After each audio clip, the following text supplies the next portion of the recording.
Hello everyone, my name is Zhao. First of all, I would like to briefly introduce the three most common types of companies at the beginning of the video, namely sole proprietorship, limited liability partnership, and joint stake companies. The unique features of sole proprietorship are quick and easy registration, no need to pay corporate tax, simpler business model requirements, easier liquidation, and the lowest annual maintenance fee. In an LLP, each partner is not responsible or liable for another partner's misconduct or negligence. GSC is a business entity in which shares of company stock can be bought and sold by shareholders. Each shareholder owns company stock in proportion, evidenced by their shares. Let's avoid the complicated and difficult definitions. The difference between them is if you register a company with $1 million but later own $3 million, then sole proprietorship need to pay $3 million, while limited liability partnership and joint stock companies only need to pay $1 million. LLP has 2 to 20 shareholders, while GSC usually has no limit on the numbers of shareholders. The case in our group is dispute arising from the second type of company. It involved a legal dispute between the plaintiff Yumiken and the defendant Bonavilla. The plaintiff's claim that it had provided a loan to the company was dismissed due to lack of evidence. The defendant's counterclaim was also not supported, and both parties ended up bearing their own costs. Next, let me introduce the case in detail. To better understand, you can look at this mind mapping. The plaintiff, we can call her PW1. The defendants, we can call them DW2 and DW1. They established the defendant company. All three of them were directors with equal shares. The plaintiff was responsible for the daily operation of the company.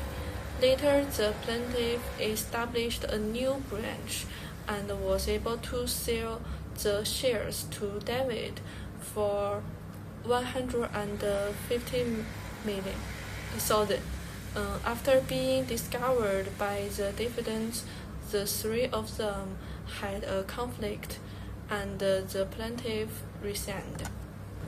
The plaintiff believed that she established the branch in public rather than in secret, and that she, as a CEO, spent this on the company's operations but only made a profit of this. So she sued the company and claimed to recover the remainder. To the end, she also invited several witnesses to testify for her. PW5 was present as a secretary of the defendant company and stated that the supporting documents she used to prepare the contents were indeed not approved by DW1 and DW2, and she refused DW2's request to convene an extraordinary meeting because she was not familiar with DW2. However, the defendant believed that the plaintiff used the funds privately and established the branch to make a profit without informing them in advance, and attempted to sell the shares. So she asked the plaintiff to explain all the undeclared secret profits and compensate for the loss of this. They also invited several witnesses to testify for themselves. DW1, also known as Shirley, was one of the directors, but she did not contribute any capital and was only responsible for marketing and cooking. She admitted that she knew about PW1 setting up a branch, but she and DW2 needed more details and cash flow. She further alleged that PW1 used her Facebook account to instigate customers to refund their money, causing losses to their company, so she asked her to compensate.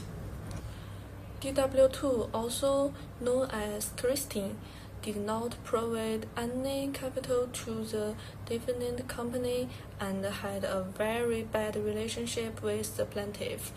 Her evidence was basically similar to DW1.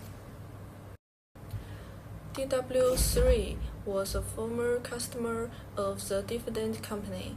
She admitted that PW1 invited many people to relocate to a center called Gina Place on the Facebook, but she believed that this place had nothing to do with the defendant company because PW1 had already left the company at that time.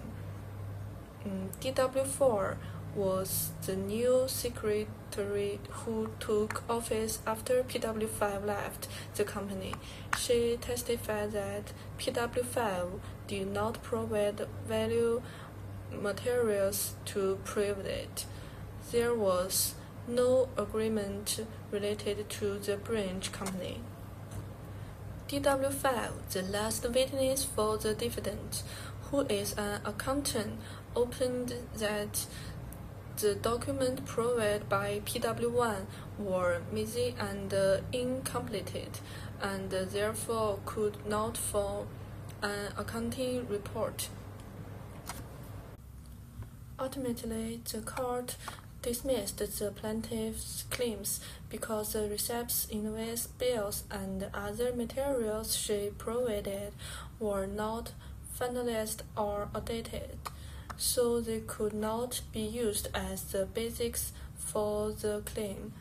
At the same time, the court also dismissed the defendant's claims because although the plaintiff admitted that no normal board meeting was held, the other two directors should also bear responsibility, and there was no clear evidence that the customer refunds were caused by the plaintiff's instigation. In short, the claims of both parties were immediately dismissed, and each party was required to bear its own costs. Okay, that's all about this case. As for me, I learned a lot from this case. If I were to start a business, I would probably choose a limited liability company. Firstly, it is relatively small in scale and more suitable for initial stage investment. Secondly, it has a high flexibility in management structure and test treatment, which is more suitable for small companies in early stage. Then I think as a director, regardless of whether I am the CEO or not, whether I am investing in capital or technology, I should fulfill the responsibilities and obligations of a director. I should not take on too much, and I should not just let it go. The above is the full content of my video, and thank you for watching.